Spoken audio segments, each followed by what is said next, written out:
Olá pessoal, tudo bem? Nessa aula de hoje a gente vai falar sobre espectrometria de massas, mais detalhadamente sobre alta resolução e principalmente sobre o que você faz com esses dados de uma análise de alta resolução que você conseguiu. Então eu vou falar um pouco sobre polímeros sintéticos, ou se aplica a polímeros naturais também, e também sobre os métodos tandem para fazer espectrometria de massas tandem. A ideia aqui é a seguinte, né? Você tem uma análise que você precisa fazer, quantitativa ou qualitativa, e muitas vezes a gente tem que recorrer a outras técnicas em espectrometria de massa para poder resolver esse nosso problema. E é sobre isso que a gente vai falar nessa aula de hoje. Eu vou falar muito brevemente sobre como obter esses dados em alta resolução, porque a gente já tem duas aulas sobre fundamentos disponíveis, eu vou deixar o link na descrição. Eu recomendo que vocês, se tiverem qualquer problema ou qualquer dúvida em relação a como esses dados de alta resolução são adquiridos, para dar uma olhada nessas aulas, ou qualquer coisa pode deixar um comentário nesse vídeo com pergunta que a gente responde também. Voltando um pouco, né, como eu disse, a gente tem essas aulas de fundamento, mas só para a gente poder colocar um pouco as ideias em ordem aqui. Quando a gente fala no espectrômetro de massa, de forma geral, a gente pensa nesses componentes aqui do espectrômetro de massa, né? Toda a parte de injeção de amostra, que a gente também vai ver de forma muito mais detalhada nesse curso do que nessas aulas de fundamento. A parte de analisador de massas, que é o que é responsável nessa aula de hoje, tanto por permitir a parte de alta resolução, quanto por permitir a realização dessas técnicas de fragmentação sequencial. Tá? Tem a questão do detector, que também você vai encontrar nessa aula de fundamento, alguma coisa sobre isso. E lembrando que, normalmente, classicamente, essa parte aqui, essas três partes do espectrômetro de massa, estão dentro do VAR. O mais relevante são essas duas, porque atualmente a gente já tem, já faz algum tempo, né? Essa parte da fonte de íons aqui, em uma condição ou de pressão não tão baixa, ou realmente de pressão ambiente, né? São as fontes API, que a gente vai chamar de fontes da pressão atmosférica, que a gente também vai tratar nessa disciplina. Como eu disse, nessa aula de hoje, a gente vai falar dessa parte aqui, né, dos analisadores de massa, não especificamente como eles funcionam, porque isso a gente já comentou, mas por essas características que eles possuem, como é que eu posso trabalhar com esses dados de alta resolução e de fragmentação tandem. Para colocar um pouco no contexto aqui, né, a gente fala de dados de alta resolução e normalmente quando a gente está explicando sobre espectrometria de massa, a gente mostra um espectro obtido no CGMS, um espectro por impacto eletrônico que tem 7 ou 8 sinais, a gente acha muita coisa. Então aqui, por exemplo, vou tirar aqui a minha câmera para dar para ver o slide inteiro, um exemplo de uma amostra de petróleo cru feita num FTICR, né, que é um equipamento de alta resolução, nesse caso aqui com um magneto de 9.4 Tesla, que ele mostra uma quantidade muito grande de picos, aí tem cerca de 17 mil picos que foram resolvidos e caracterizados nessa amostra. Mas o que eu gostaria de mostrar é isso aqui, né? Se a gente dá uma olhada no que é essa alta resolução, então isso aqui é uma ampliação dessa pequena região do espectro aqui. Então eu estou de 700.45 até 700.70. Ou seja, nesse delta aqui, para dar um exemplo, eu tenho 0.05 de unidades de massa. Essa divisão no meio é 0.025, então aqui, essa meia divisão, eu tenho um delta em relação massa-carga. Desculpa, algumas vezes eu vou falar massa, querendo dizer massa-carga, é um vício de espectrometria de massa, tá? Isso aqui eu tenho 0.015 de diferença entre relação massa-carga que a gente consegue identificar. E é por isso que a gente quer trabalhar com alta resolução quando tem uma amostra muito complexa. Se eu fizesse esse tipo de análise no ion trap, por exemplo, eu ia ver realmente só um envelope dessa banda inteira. Nesse espectro aqui, não. Eu consigo ampliar e, de fato, ter essa resolução, ter essa possibilidade de ver esses sinais ampliados. Bom, estou falando de resolução, novamente, né, eu não quero ficar repetindo isso o tempo todo, mas nessa aula de fundamentos eu explico um pouco mais sobre isso. Mas como eu estou falando de resolução, como eu estou falando de alta resolução nessa aula, é bom definir algumas coisas aqui de novo. Então, quando eu falo em resolução, qual que é a ideia? Quanto maior for a minha resolução, maior é o meu poder de identificação desses sinais. Então, nesse caso todo aqui, tem espécies que têm a relação massa-carga igual a 43. Então, se eu uso a massa nominal, essa massa nominal vai ser 43. Mas a massa exata tem pequena diferença porque eu tenho diferenças de composição. Note que os átomos que compõem essas espécies aqui são diferentes. Então, eu tenho diferença nessa composição. Se eu faço isso com Se eu faço o espectro de massas com uma resolução baixa, eu tenho, por exemplo, esse sinal que está aqui, numa baixa resolução. Tá? Então, eu não vou diferenciar essas 5 espécies que eu tenho aqui. Vou ver só um envelope relativo a todas elas. Se eu aumento a minha resolução, eu já consigo ver, por exemplo, aqui, um ombro nessa azul aqui, que seria relativo a esse primeiro composto, esse sinal mais alto. Aqui, essa espécie não dá para detectar nem nessa linha azul aqui. Eu tenho outro sinal, possivelmente relativo a essa espécie, que está aqui no final. Tá? Então, se eu tenho elementos que têm composições distintas, mas a massa nominal é a mesma, desde que ela seja suficientemente diferente, se eu tiver resolução suficiente, eu consigo resolver esses sinais. E quando a gente está falando de resolução, eu estou usando a ideia de uma separação de pelo menos 10% aqui na linha base. Né?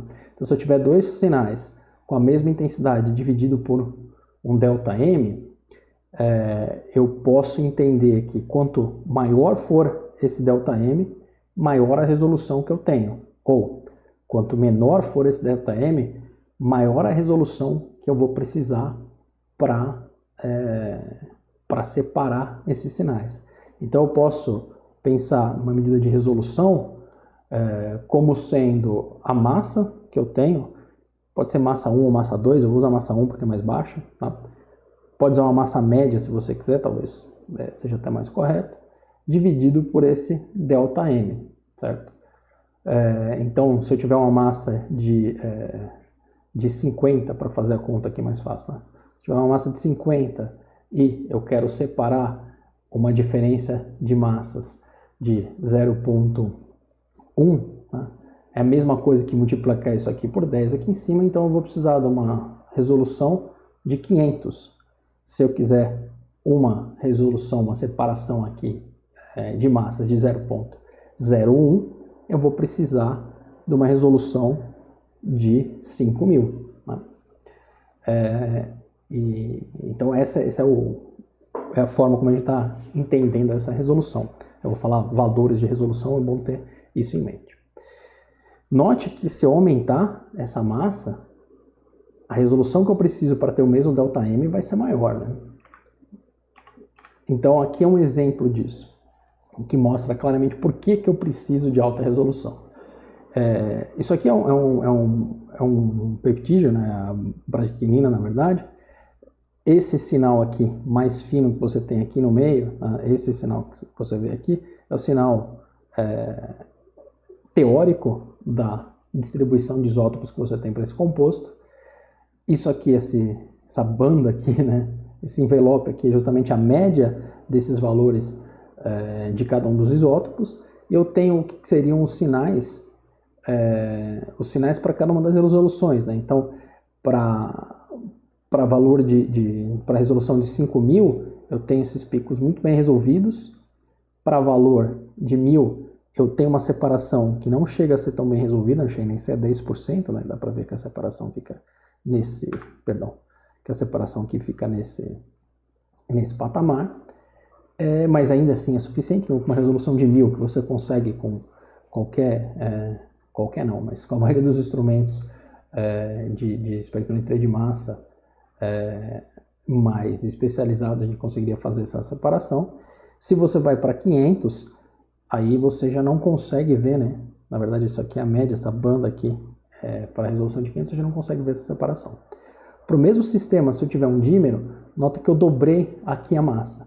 Se eu tenho um dímero, dá para ver que com 5.000 de resolução, Eu consigo a separação, mas com 1000, que eu já conseguia pelo menos identificar os sinais, né? Com 1000 que eu tinha aqui eu já não consigo identificar os sinais. Eu já tenho um envelope dessas bandas.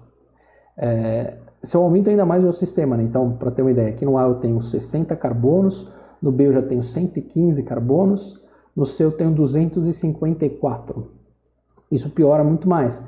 Com 5000, dá para ver que eu ainda tenho separação, eu consigo ver os sinais, mas eles já estão praticamente se encavalando aqui. Eles já estão se misturando. Isso piora ainda quando eu vou nesse exemplo do D. Eu tenho 1080 átomos de carbono, mesmo com uma resolução de 5000 eu não consigo ver isso, eu vejo um envelope desses sinais. Com uma resolução de 20.000, aí eu consigo ver um pouco da separação, mas ainda não é simples de ver.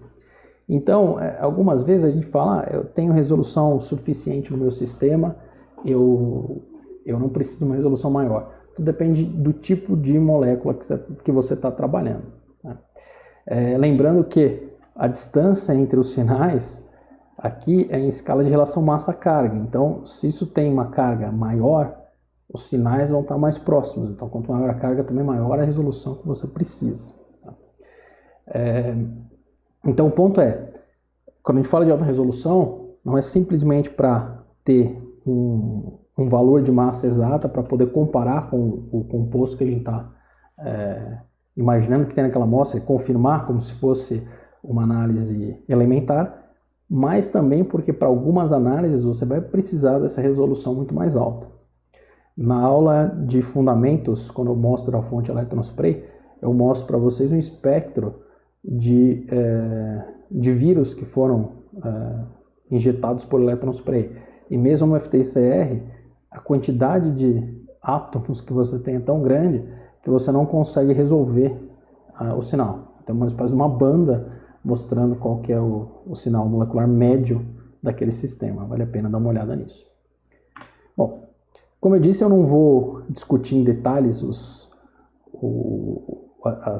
equipamentos que fazem isso, mas só para não passar direto nisso aqui, a gente está falando basicamente de dois tipos de instrumento. Os que vão ter uma resolução intermediária, dependendo do tipo de sistema, mas normalmente intermediária, que é o tempo de voo. Então, o que a gente vai fazer é gerar um pacote de íons, injetar eles numa região que tem um campo elétrico nulo, não tem aplicação no campo elétrico, espécies com massas diferentes, submetidas à mesma força elétrica, uma diferença de potencial, como eles têm carga, uma força que você está aplicando, vão adquirir velocidades diferentes. As mais leves vão ser mais rápidas, elas chegam até o detector antes, e as mais pesadas vão ser mais lentas, elas chegam depois no detector. Tem essa questão do refletron, então o reflectron, depende da pronúncia. A ideia desse equipamento, né, ou dessa técnica, eu deveria falar, é que você consegue dobrar o tamanho do seu tubo, mas tem outra questão, né? A velocidade dos íons vai ser corrigida por esse refletron. Então, lembrando que é uma descrição muito simples do tempo de voo, tem outras coisas que são envolvidas, a forma como essa injeção é feita, o tempo que você demora para acelerar isso, tem muita discussão de como fazer isso ter uma resolução maior, tá? Mas um ponto importante também é o detector. A resolução temporal do detector é importante. Se chega um sinal, logo depois chega outra espécie, o detector ainda não está pronto para detectar, você não consegue indicar a chegada dessa outra espécie e traçar um espectro de massas coerente com isso. Mas o que eu tenho que falar aqui é isso. Parte dessas análises é feita no tempo de voo, no TOF que a gente chama. Eu posso melhorar ainda mais a resolução desses sistemas, mas são sistemas dedicados e não tão comuns de serem encontrados, colocando uma série desses reflectrons em seguida. Então, eu tenho aqui um estágio, um segundo estágio, terceiro estágio do detector. Eu poderia fazer isso aqui N vezes. Então, nesse sistema eu tenho isso. Tem uma fonte de íons, eu injeto esses íons aqui e esses íons ficam andando aqui nesse sistema até chegar no detector, né? Ou eu posso ter um TOF espiral. Eu injeto os íons e eles ficam andando aqui, vão sendo jogados lá para o fundo do instrumento, jogados para frente de novo, e eu tenho um tubo de voo muito maior. Quanto maior o tubo de voo, maior a minha resolução. Existe até um TOF que foi montado que ele é um anel circular. Então um TOF não, perdão. É uma mobilidade iônica que tem um anel circular, mas poderia fazer isso com TOF também. Então você teria um limite quando o começo da distribuição atinge o final da distribuição, mas a princípio você pode deixar isso por tempo infinito, uma distância infinita, e separar mais ainda os íons. Tá? Mas são abordagens não tão comuns assim. Para dar um exemplo, então, de uma análise que a gente vai tratar desse espectro aqui mais para frente na nossa discussão. Isso aqui é uma análise por MALDI e TOF, então lembrando que MALDI você tem, aqui são polímeros sintéticos, então você tem uma matriz para fazer MALDI que você misturou com o seu polímero sintético, colocou no alvo, o laser atirou nessa amostra, ionizou isso, e a gente está fazendo essa análise. Quando eu tenho esse espectro de alta resolução, eu tenho diversos sinais aqui, eu vou mostrar ampliações desse sinal daqui a pouco, então tenho resolução para ver isso. Não se enganem com a quantidade de algarismos que estão colocados aqui, eu posso pedir em qualquer equipamento para ele colocar outros valores aqui, ele vai digitando, a questão é se isso aqui significa alguma coisa ou não, tá? Então, algumas vezes a gente acaba se enganando com esses valores, com esses números, tem que ver se eles são relevantes ou não, se está calibrado, se não está. Mas o ponto é que nessa amostra, para quem está acostumado a esse tipo de sistema e sabendo um pouco o que é isso aqui, nesse caso é uma mistura de 2 polímeros, eu posso ver que eu tenho uma série principal aqui, que deve ser um dos polímeros da mistura, que tem uma massa molar média um pouco maior, e uma segunda série por aqui mais ou menos. Então eu tenho séries diferentes. Se eu sei que são 2 polímeros com massas moleculares distintas, que é o caso, eu posso até fazer esse tipo de atribuição. Mas se eu perguntar para você o que é esse pico específico, qual que é essa molécula que está aqui, que é isso que a gente tem que ser capaz de fazer na espectrometria de massa, né? Identificar essa molécula específica, a natureza dessa molécula. O que eles são? Aí que vai começar a discussão e é um dos objetivos dessa aula de hoje. Bom, além do tempo de voo, a gente tem os espectrômetros de massa por transformada de Fourier, que são 2, o FTICR e o Orbitrap, que a gente chama. De novo, está explicado na aula de fundamentos, mas só para lembrar, para a gente poder entender de onde esses dados aparecem, né? Eu tenho um íon dentro de uma célula, nesse caso aqui está representando uma célula cúbica, mas hoje em dia essa célula já é uma célula cilíndrica, mas a lógica é a mesma. Nessa foto aqui dá para ver também um octapolo aqui que traz os íons até dentro da célula. Tá? Mas você tem essa célula e você tem um campo magnético colocado, nesse caso, nesse sentido, está marcado aqui, colocado nesse sentido. Esses íons são submetidos a um pulso que faz com que a fase de todos os íons seja coincidente. Então, você gera um pacote de íons que fica girando aqui dentro. Esse pacote de íons vai girar e a frequência com que ele vai girar aqui dentro depende da relação massa-carga. Quando esse pacote de íons está perto dessa placa aqui de cima, vamos supor que esses íons sejam positivos, eu vou trazer elétrons para essa placa aqui de cima. Quando esses íons se aproximam da placa aqui de baixo, esses elétrons agora vão reverter e vão para a placa lá de baixo. Se eu monitoro essa corrente em função do tempo, eu tenho esse sinal, que é o sinal transiente, que a gente chama de transiente, porque ele está caindo, está mudando no tempo. O que é esse sinal? Uma série de senoides amortecidas que eu tenho, cada uma com uma frequência específica, e cada frequência condiz com um íon diferente. Vou mudar a cor aqui para poder desenhar isso direito. Verde.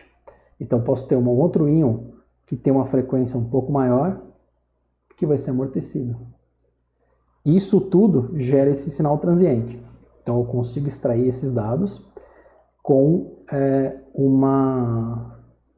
usando a transformada de Fourier. Deixa eu voltar para a minha cor padrão aqui. Usando a transformada de Fourier. Então, com a transformada de Fourier eu tiro esses dados de qual a frequência de cada íon dentro dessa célula e eu tenho o espectro de massa. Tem uma calibração, tem tudo mais. Nesse sistema eu tenho uma resolução um pouco maior. Esse slide aqui é um slide clássico, eu ainda utilizo ele porque ele veio de aulas clássicas de espectrometria de massa, mas esse valor de resolução pode ser aumentado. Mas já dá para ver que naquele exemplo inicial que eu dei, uma diferença de 0,1 por um íon de massa 50, eu precisaria de uma resolução de 500. Aqui eu já estou com uma resolução de 1 milhão, uma resolução bem maior. De forma parecida, eu tenho um Orbitrap. A maior diferença do Orbitrap, do ponto de vista filosófico, vamos chamar assim, é que o campo magnético é substituído por campos elétricos. Então, não tem campo magnético aqui. Eu tenho esse eletrodo central, aqui nesse desenho é mais fácil de ver. Tem esse eletrodo central e esse eletrodo aqui de fora. São dois eletrodos, na verdade, o lado esquerdo e o lado direito. Quando você injeta os íons aqui dentro, eles vão ficar fazendo uma órbita. Eu já mostro uma ideia do que é essa órbita. Eles vão fazer uma órbita em torno desse eletrodo central, como está representado aqui. E nessa direção, nesses dois sentidos nessa direção, esses íons ficam oscilando. E a frequência de oscilação nessa direção aqui é proporcional à relação massa-carga, que é o que essa equação aqui me mostra. Então, o sinal transiente que eu tenho também tem informação de relação massa-carga. Uma transforma de Fourier me dá o espectro de massas. Isso está descrito também na aula sobre os analisadores de massas. Para dar uma ideia de como é esse movimento, tem esse experimento que foi feito pela NASA, isso aqui está em gravidade zero. Essa é uma agulha de plástico que foi carregada eletricamente. Então você passou uma flanela nessa agulha, passaram uma flanela nessa agulha. Eu sugiro que vocês olhem na descrição do vídeo e achem e dêem uma olhada no vídeo inteiro, porque tem informação bem interessante lá. Mas a ideia é que você tem interações eletrostáticas, não tem a força da gravidade puxando essa gota para baixo. Então essa gota vai ser atraída pela carga que você tem nessa barra central e ela vai fazer movimentos oscilatórios em torno dessa barra. Se eu tivesse aqui em cima uma forma de detectar a carga dessa gota passando de um lado para o outro, então suponha que eu coloquei um detector. O detector é uma placa que está aqui, ela bateu na placa, não vai detectar. E outra placa que está aqui. E eu ligo isso tudo num medidor de amperagem aqui. Tá? E ligo essa placa. Está faltando coisas eletrônicas, mas dá para entender. Quando essa gota se aproxima de um lado e se aproxima do outro, eu consigo determinar a frequência nessa direção. E aí eu detecto isso, me daria a relação massa-carga nessa nossa analogia dessa gotícula de água que está aqui. Tá? A física é parecida com isso. Pelo menos é uma forma de eu mostrar qual que é esse movimento de uma forma não tão abstrata. Tá? Bom, o que você consegue com isso? Não, também você consegue um espectro de massas de alta resolução. Esse sistema tem trazido bastante atenção, tem equipamentos mais modernos com a resolução mais alta, muito mais alta ainda do que essa que eu estou mostrando aqui, mas isso aqui já mostra um exemplo interessante. Você pegar a insulina, por exemplo, mesma espécie com carga 5+, esse aqui é o espectro calculado, esse aqui é o espectro experimental que a gente consegue. Então, dentro de uma unidade de massa, a gente está separando 5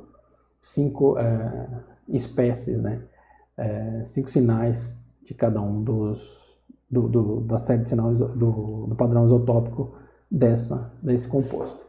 Isso é ótimo para confirmar a natureza das espécies e para separar sinais em amostras que são muito complexas, como a gente mostrou naquele caso do petróleo, no começo dessa aula. Bom, uma vez que eu tenho esses dados de alta resolução, como é que eu posso trabalhar com eles? Para que eles servem? O que eu posso fazer com isso? Então imagina que eu tenho uma mistura de 2 polímeros, como eu comentei com vocês. O que eu quero responder? Quais polímeros eu tenho aqui? Ninguém me falou nada, me entregou esse espectro de massas.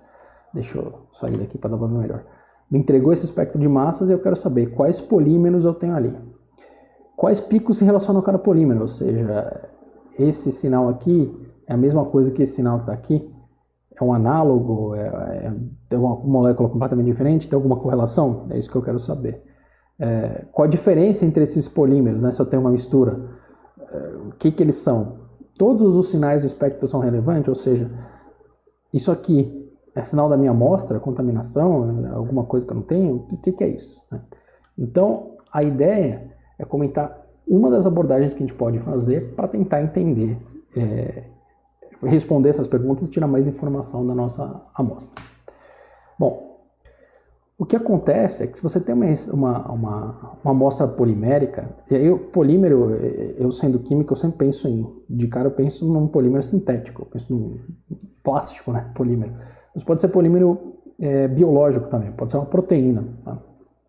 Se a gente pensa nessas moléculas, eu posso ter unidades que se repetem.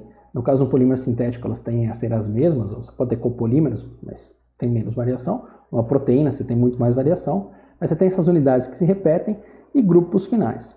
Se eu troco esses grupos finais, eu tenho séries diferentes. Então, nesse exemplo, eu tenho uma série com esse grupo final azul e uma série com esse grupo final rosa aqui. Isso veio desse artigo, então, sobre isso que a gente está falando, eu recomendo muito que vocês leiam esse artigo, que ele é bem interessante e instrutivo. Né? Então, eu tenho essas duas séries.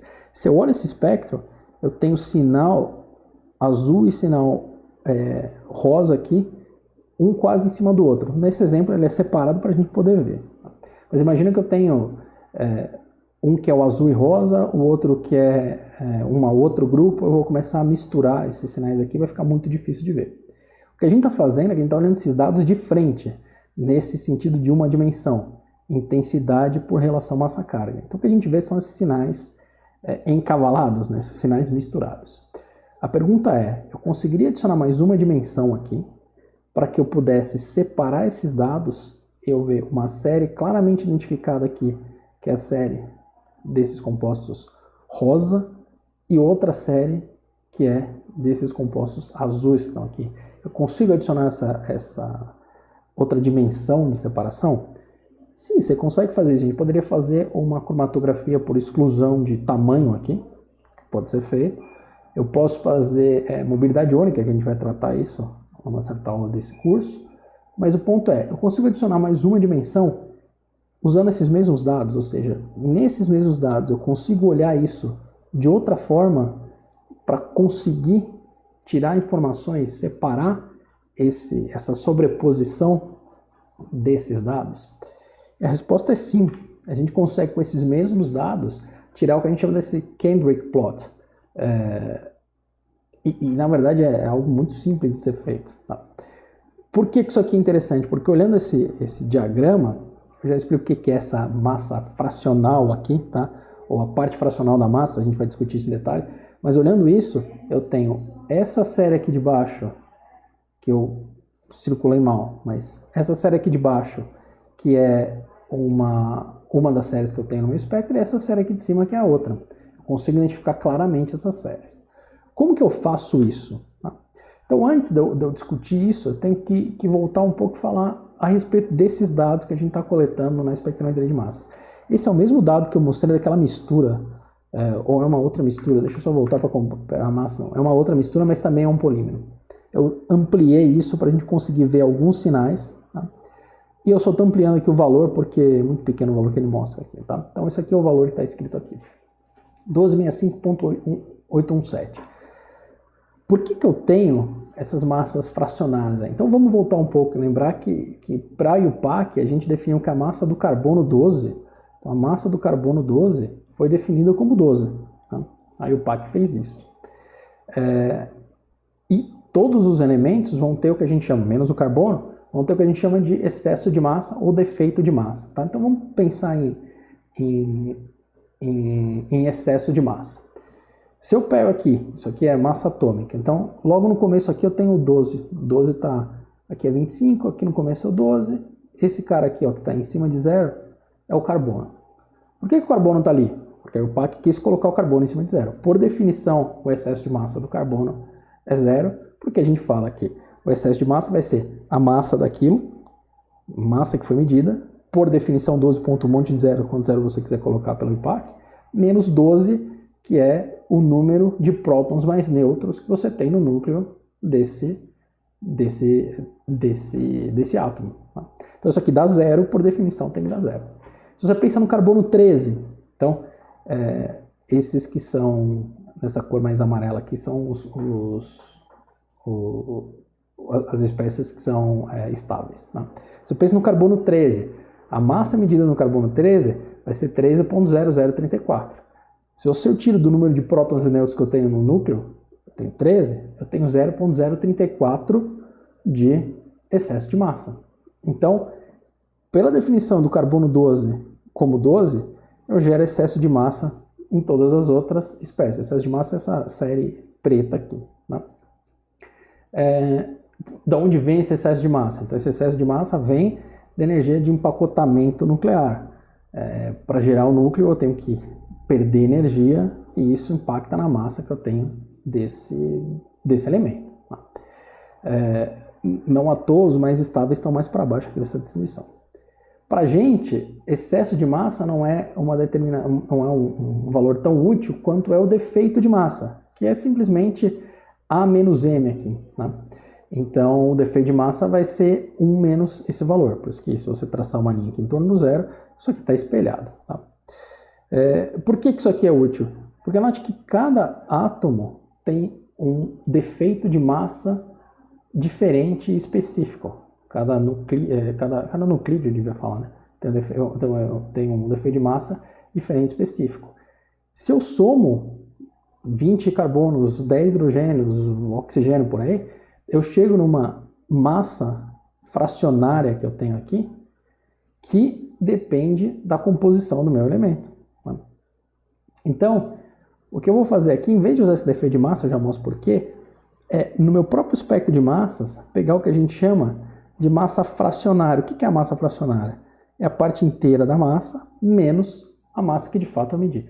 Por que isso aqui é interessante? Porque note que para calcular defeito de massa e excesso de massa, eu preciso saber qual espécie eu tenho. Aqui eu fiz um espectro de alguma coisa, não sei o que é, e se eu perguntar para você, calcula para mim o defeito de massa dessa espécie. Você não consegue fazer isso. Você pode até supor. Vou supor que é uma espécie que tenha, que o A seja 1265 ou 1266, né? Tem que supor alguma coisa e calcular. Porque eu preciso saber qual é a espécie para somar todos os prótons e nêutrons e conseguir fazer defeito de massa ou excesso de massa. A massa fracionária não, ela é independente da amostra. A massa fracionária eu consigo fazer a conta aqui para vocês nessa hora, né? O que é a massa fracionária? A parte inteira disso aqui, então 1265, tá? Isso aqui é a massa fracionária, eu vou chamar, tá? 1265 menos 1265,817. Então, isso aqui vai dar para mim menos 0,817. Isso é a massa fracionária desse sinal. Essa massa fracionária depende da composição isotópica disso, certo? Essa massa fracionária, dependendo da fração isotópica, permite com que eu tire essas informações do meu espectro de alta resolução. Então, o que eu posso fazer, né? Eu posso criar agora o que a gente chama essa massa fracional de Kendrick, que é justamente o que a gente está discutindo. Então, o que a gente fez para a IUPAC foi o seguinte, a massa que eu tenho, a massa que eu determinei, vai ser a mesma massa da IUPAC, se eu considero que eu estou fazendo ela em relação ao carbono. Então, qual que é a massa arredondada aqui, né, do carbono? É 12. Qual que é a massa exata do carbono? É 12, né? Porque a IUPAC falou que é 12. Então, eu faço essa conta e consigo achar a massa que é a massa da IUPAC, a mesma relação. Mas eu consigo transformar essa massa em outra base. Então, por exemplo, se a IUPAC tivesse decidido usar não o carbono 12, mas o oxigênio 16 como padrão, o que eu posso fazer é pegar a massa que eu tenho, ou o excesso de massa, ou tanto faz. Pode ser a massa inteira ou a massa fracional. E falar o seguinte, agora eu vou relacionar ela com o padrão que eu tenho para oxigênio 16. Então, para sair da massa da IUPAC e chegar nessa massa, caso o oxigênio 18 fosse o padrão, eu teria que fazer a relação de 16 com a massa exata do oxigênio que está aqui. Tá? E por que isso é interessante? Porque se eu faço um gráfico dessa massa fracionária, ou da parte fracionária da massa, ou seja, eu estou pegando esse valor depois da vírgula aqui, para ser mais direto, e analiso isso em função da massa molecular, eu vou perceber que esse valor varia com a massa molecular. Massa molecular maior pode ter uma massa fracionária maior ou menor. Se eu escolho a base correta, por exemplo, escolhi a base oxigênio, esses pontos em cinza aqui, claro, é o que acontece para uma mistura de PEG, então imagina que tem uma mistura de PEG, em função da massa molar.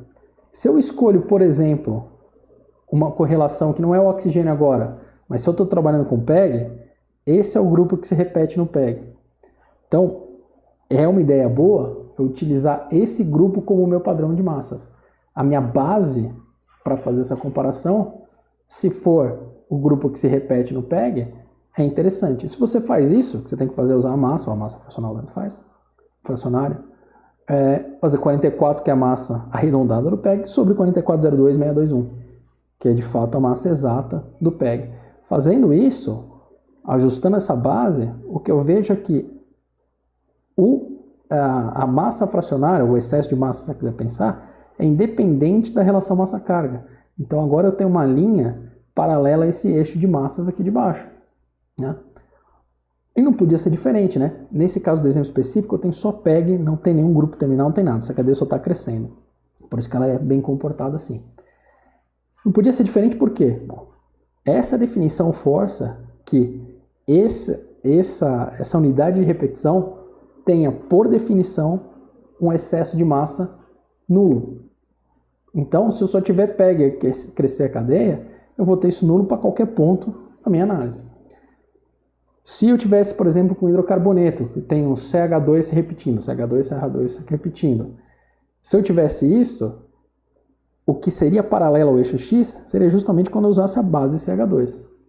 Então, repare que a única coisa que eu fiz foi pegar os números que estão depois do ponto, plotar isso em função da massa e testar bases diferentes. Bom, eu posso fazer isso muito rápido com uma planilha, na verdade, ou com programas de computador que a gente tem para fazer isso, né? Se eu acertei qualquer unidade de repetição que eu tenho no meu polímero, eu tenho esse tipo de comportamento. Então, para dar um exemplo prático, eu já mostro no programa isso. Esse é um espectro de um outro polímero, acho que é PEG também, eu já verifico. E a questão que eu faço é, atribua todos os sinais que você tem aí, né? Questão de prova de espectrometria de massas, né? Atribua todos os sinais. Bom, sem fazer conta nenhuma sem olhar nada é muito difícil. Qual que é uma das abordagens então? Usar essa abordagem da massa fracional que eu acabei de mostrar, né? Eu vou mostrar para vocês como o programa faz isso, eu vou mostrar as fotos disso, eu já abro o programa, tá? Então, se eu coloquei esses dados no programa, note que essa distribuição aqui que está pontilhada é o mesmo espectro que eu tenho aqui. Ele está pontilhado porque tudo está pontilhado, ele não achou. E o que eu pedi para ele, eu vou até ampliar aqui, o que eu pedi para ele é procurar por hidrocarboneto, tá? Ele já mostra hidrocarboneto, eu estou usando essa massa aqui, 14,0157. Fazendo isso, você percebe que tem duas séries que estão aqui, essa verde e essa vermelha, que ele identificou. Tudo que está em preto aqui é porque ele não identificou o que é. Aqui eu pedi para ele mostrar só para ficar mais claro, tá? E aí o que está pontilhado. Então, esses dois sinais aqui em verde, ele encontrou, e esses dois sinais em vermelho, ele falou, por essa análise, como eles ficaram paralelos aqui, né? Ou ele calcula o resíduo, ele calcula de outra forma, mas não importa muito. Eu sei que esses sinais são de hidrocarbonetos. O resto não são de hidrocarbonetos, são de outra coisa. O que eu posso pedir para ele é, acha aí outra base onde você consiga identificar o resto, tá? Que é o que eu posso fazer, pedindo, por exemplo, para ele procurar se isso aqui é PEG. 44.0262. Bom, dá para ver que ele achou várias séries aqui no espectro. Note que todas são paralelas a esse eixo de massas aqui embaixo, em relação à massa-carga. Então, o que eu sei é que essas espécies têm essas repetições de PEG. Se eu ampliar aqui, ele mostra, né, qual que é a unidade de repetição e essas 8 séries diferentes. Então, tem uma série aqui que é essa 8, tem uma série que é essa verde que está aqui que é essa série 2, e por aí vai. Então, com isso eu consigo olhar esse meu espectro de massas, em vez de olhar ele de frente aqui, né, que seria olhando aqui por baixo, naquela relação, naquela figura que eu mostrei no começo, eu estou olhando ele por baixo agora e eu separo essas séries. E a separação dessas séries depende de como eu faço a conta, da forma que eu faço a conta. Bom, eu só mostrar o software aqui porque eu consigo mostrar algumas outras coisas. Nesse software aqui, então, se eu pedir um hidrocarboneto, ele acha o hidrocarboneto. Se eu vou achar o PEG, então, pedir para ele recalcular. Ele recalcula e me mostra, são essas séries. Se eu peço para ele mostrar essa série 1 aqui, que ele destacou, essa série 1, ele está me falando que eu tenho a série de PEG, então uma cadeia de PEG, ela vai crescendo com o tamanho, quanto mais PEG, menos PEG. Então o delta dessa série aqui deveria ser 44, tá? E ele mostra que você tem um cátion de sódio dando carga para isso.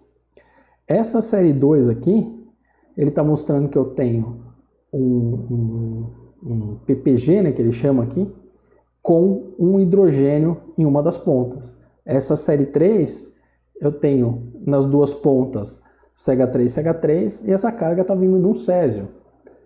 E isso tudo me ajuda a tirar qual que é a série, né, quais as séries, quais sinais eu tenho no meu espectro. Note que esse sinal que está aqui, que é o sinal mais alto no espectro, a gente não conseguiu achar de jeito nenhum, né? A gente não consegue identificar esse sinal. Se alguma impureza, alguma coisa que está nessa amostra. Bom, vou voltar para o slide da aula aqui. Consigo fazer uma coisa mais interessante com isso também, né? Então, o que a gente está fazendo é o seguinte, né? Pegando a relação massa-carga e ajustando para a base que a gente quer. Se eu tenho um polímero que a unidade de repetição é 98, eu vou fazer 98 por 98 ponto qualquer coisa. Mas esse número é o número que eu escolho. Se esse número é o número que eu escolho, deixa eu voltar para cá. Se esse número é o número que eu escolho, o que eu posso fazer? Eu posso falar que esse 98 eu achei um valor difícil, só vou fazer a conta.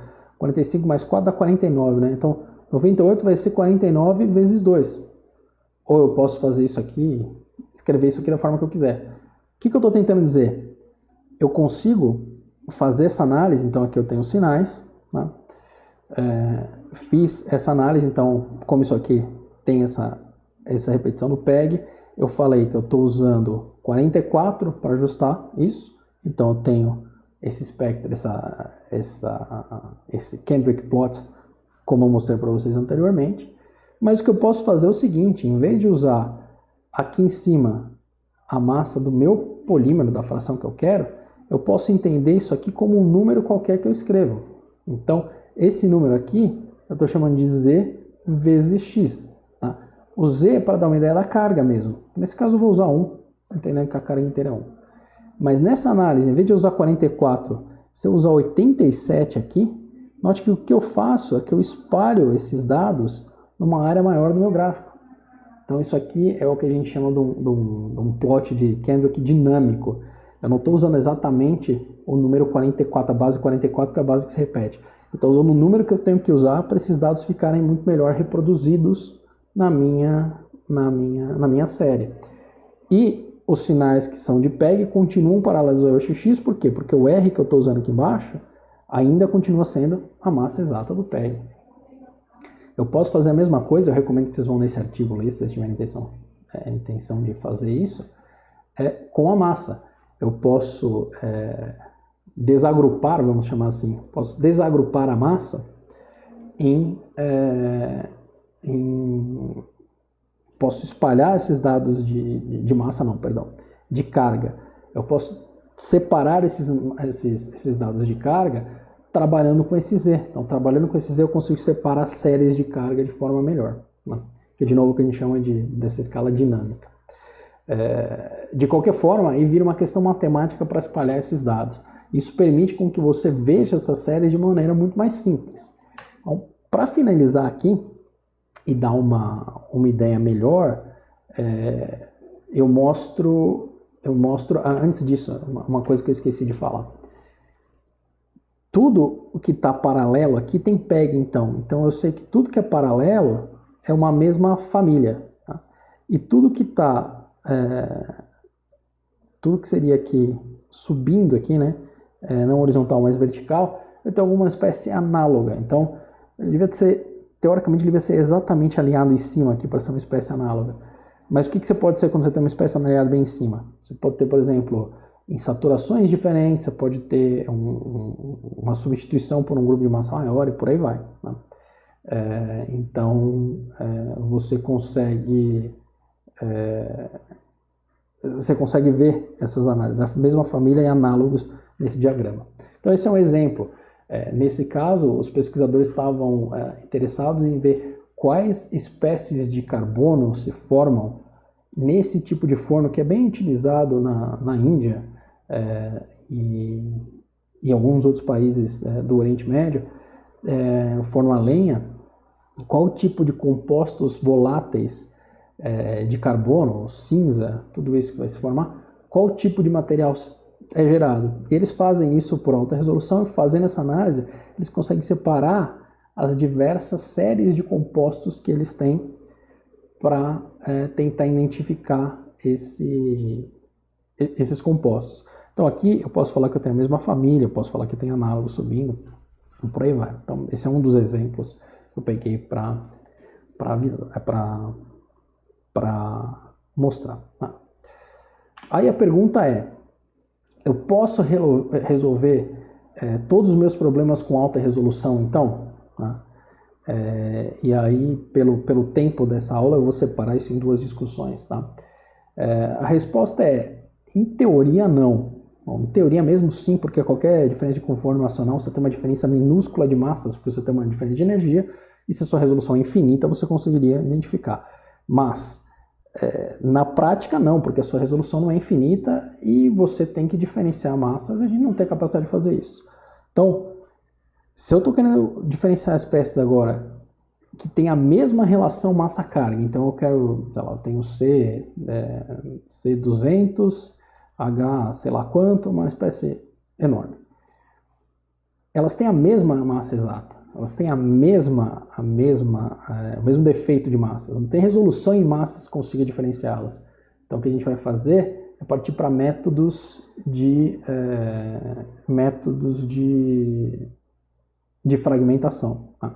E a ideia dos métodos de fragmentação, que a gente já vai falar nessa outra aula, é quebrar uma espécie e entender que fragmentos diferentes estão vindo de espécies diferentes e usar isso para identificá-las. Bom, a gente já vai falar desses métodos também nessa próxima aula. Aqui a ideia foi mais apresentar isso e justificar, a alta resolução não resolve todos os problemas, eu vou ter que trabalhar com esses métodos de fragmentação. Então o ponto dessa primeira parte dessa aula é, com espectrometria de massas e alta resolução, eu consigo resolver vários problemas se eu tratar esses dados de forma adequada. Eu tiro muitas informações de polímeros, biopolímeros, isso que a gente viu nessa aula de hoje. Se eu não tenho resolução suficiente, se a resolução não basta, eu tenho que partir para outros métodos de fragmentação, que é o que a gente trata nessa próxima aula. Bom, era isso que eu tinha que falar então sobre alta resolução, como tratar esses dados. Se tiverem qualquer dúvida, lembre de deixar nos comentários ou entrar em contato de qualquer jeito. E desejar para vocês bons estudos e até logo.